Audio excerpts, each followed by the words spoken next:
was also confidently that if that was the midfield three, we would still go on and win the game. But we didn't do it. How was the game? What was the atmosphere like going into it? Well, that's how to suck the energy out of an Emirates crowd straight away. Like, you know what I mean? Name a team like that. You know what I mean? Like, I don't care. I didn't see anybody turn around and say I was talking to was happy with that team before the game. No one. Like, yeah. I think, if I be really honest, it was what I expected. That we said that it would be that free midfield, but then to leave out Eze as well just made it even worse. Can I be honest? Can I be honest? You say it's what we expect, and that is not acceptable. So that's why I got to stop you there, because we shouldn't be expecting that. Because really and truly, I think, well, I know me and James agree here. I don't know if we all agree. Declan Rice is a 6 that's done well as an 8, right? So essentially, we're playing two different types of 6s. And on top of that, we're putting a guy that's really a double pivot 8, more so than an 8-6-3, 8-6-10-8, into the number 10. And we're saying we expect that. After a window full of optimism, attacking signings, Ranieri new contract, Eze coming in, taking the number 10 shirt, taking the actual shirt that says 10 that's meant for that position. The position is named after the shirt and vice versa. So why do we expect that? He's gotten away with it for far too long now. Because we shouldn't be expecting that, full stop. I get that, but that's the manager we got. You know, it's who we are, mate. It's who we are, mate. This is his version of it's who we are, mate. Yeah, it's a defensive one, and it's one that I don't want to back for in the long term, because it's not going to get us there. Listen, he's done a fantastic job to get us where we are. I am absolutely fuming that we've drawn with Manchester City today. So that's where he's took us. He took me where, you know, I'm looking at him and hoping to get away with anything against Manchester City, right? But I look at it like this in realistic terms. It's the worst Manchester City team under Pep. It's the worst Manchester City team since they got their money, right? It's the worst Manchester City team. You know, it tells you everything about what he thinks of his team and his players when he's taking off his forwards to put on defenders. Last season, Arsenal got slagged off for doing that with 10 men. He's done it with 11, right? Took all his best players forwards off and defended it. Like, you know, they are a shadow of the side that they were, a shadow. And Arsenal, this is the best Arsenal team we've had since we won the title. Best squad, best team. And what I see is a manager go out there and put 7 defensive-minded players out at home in a game that you should and could be and should be winning. So don't worry about the goalkeeper. That makes it 8 if you want to. They had more attacking players on their pitch than us. It tells you everything about this manager. He is too scared to lose games of football. I don't want it. I don't want it.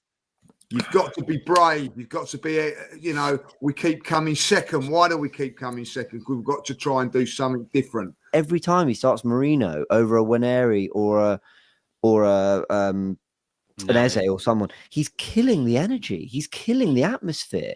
He's like killing like the team and the fans' belief, or at least certainly that's how it feels as a fan. And sometimes I think to myself, all right, maybe Marino tactically does what Arteta wants more than Waneri. Maybe he wins second balls, he wins duels, he presses right, he drops into the right areas. Maybe tactically he does all that. But how do you quantify what it does for the Emirates to see that Waneri and Eze are starting? Even if Waneri doesn't do all those little details, it's that like, okay, like, you know, you get behind the youngster. He might do something. It's you're throwing him in going, what have you got? And I think Arteta's missed that a lot recently. And that's been so disappointing because he's ultimately opted for what? Pragmatism. And Man City and Liverpool this season haven't been at the level of previous years whereby I've understood pragmatism a lot more. They've been there for the taking. So Liverpool have kept 1 clean sheet all season. Us. They've thrown away 3 2-goal leads this season, but it's a clean sheet against us. Man City have lost 2 games already this year, one of them at home, one of them leading away at Brighton. Even Man United created some chances against them.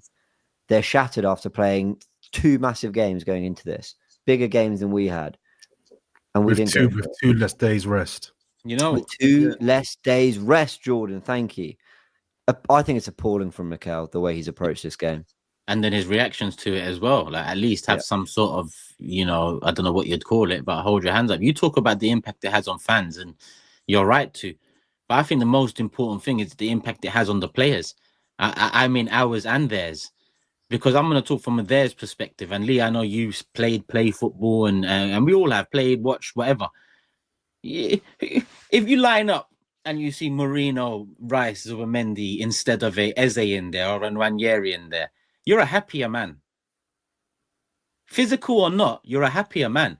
Because as much as James, it might be because Mourinho does more things that Arteta tactically likes, there's a lot that Arteta's tactically missing on the attacking front that we know Ranieri will make up for, that we know he will bring instead of a Mourinho. But then the opposition are lining up as soon as they see the lineup and they're standing next to them in the tunnel, regardless of height, strength, builds, length of hair, whatever people like to do in this modern day.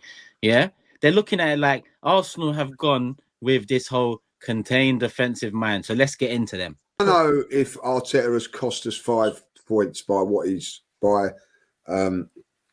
the teams that he's selected, but you have to say that there is a chance we could have won 5 points, and there's a chance of winning 5 points, and maybe even two points if we'd have gone. He's cost us 3 for me. He's cost us 3. So a draw at Anfield and a win against City. I think if he's more positive, we draw at Anfield, we win this game. I agree. So, I mean, that's the thing. I've gone away to Anfield, and part of me can understand and just take a little bit. Yeah, it's Anfield. We're away from home. Yeah, we're away at Bournemouth when we don't work there. Yes, we're away Newcastle. It don't work there. Oh, we're away to. But as my mate turned around and said, it's not. This is with Mikel Arteta, like, you know what I mean, like, and this is a fella, right? This is a fella, right? That's got Mikel Arteta pajamas, right? And pillars and all that. Absolutely loves the bloke, right? Yeah. He's going like, well, you have to look at it from this point of view. Every single big game, Newcastle semi-finals, it picks the wrong team. PSG in the semi-final picks the wrong team.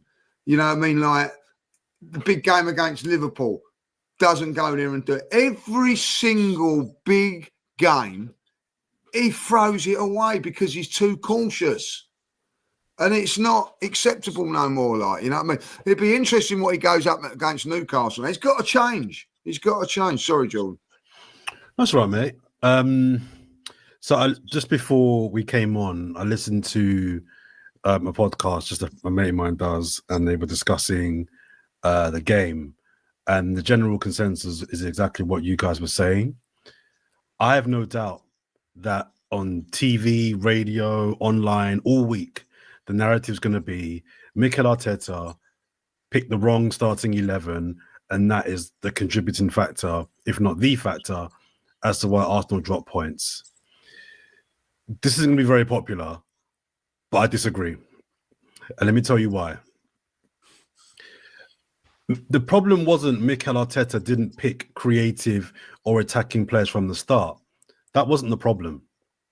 The problem is that Mikel Arteta doesn't have a team that knows how to attack, independent of the players.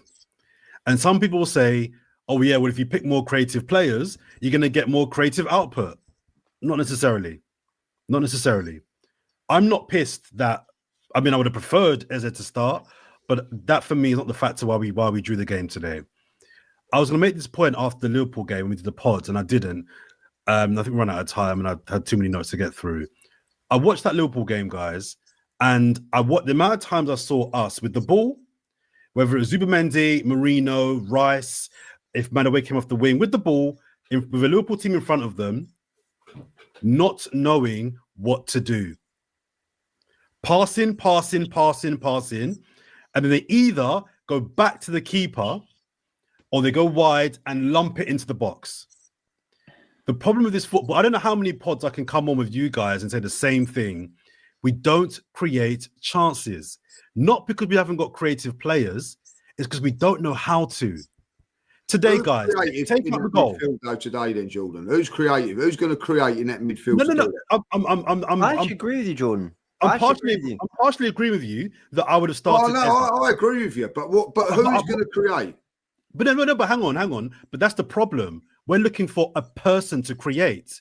For efficient Premier League winning teams, don't rely on Eza doing a bit of magic and scoring. He can do that. You start Eza, he might do a madness, beat 2 players, top corner. We know he can do that. Cool. Every week, at some point, you need to have an attack that knows how to break down defenses. The Man United game, we created 1 chance. Liverpool, we created 2 chances. Today, the goal aside, how many, question to you three, this is a genuine question. The goal aside, how many chances did we create today? 0? Like actual good chances? Not 0. 1. Eze's shot. Eze's shot. That's not a chance. That's a shot. We don't know how to create. We don't know how to attack. He's built a team that knows what they're doing to the nth degree without the ball. Without the ball, we're a beast.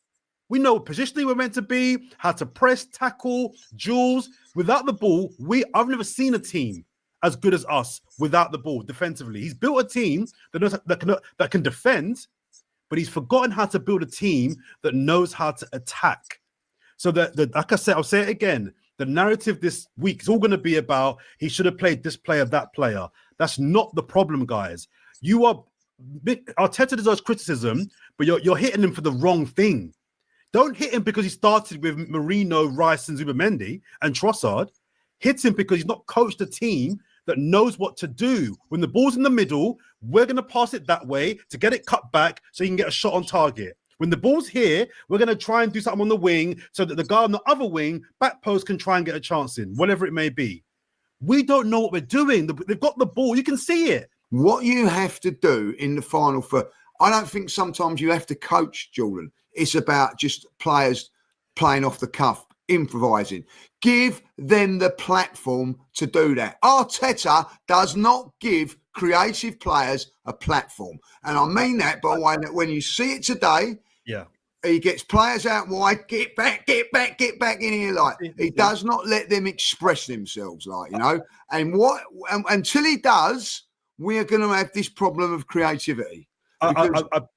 I partially agree because you have to give let artists create art, right? I'm down with that, but also I don't just think it's about just putting creative players on the pitch and just letting them kind of crack on. I think there still has to be an understanding of what we're trying to do.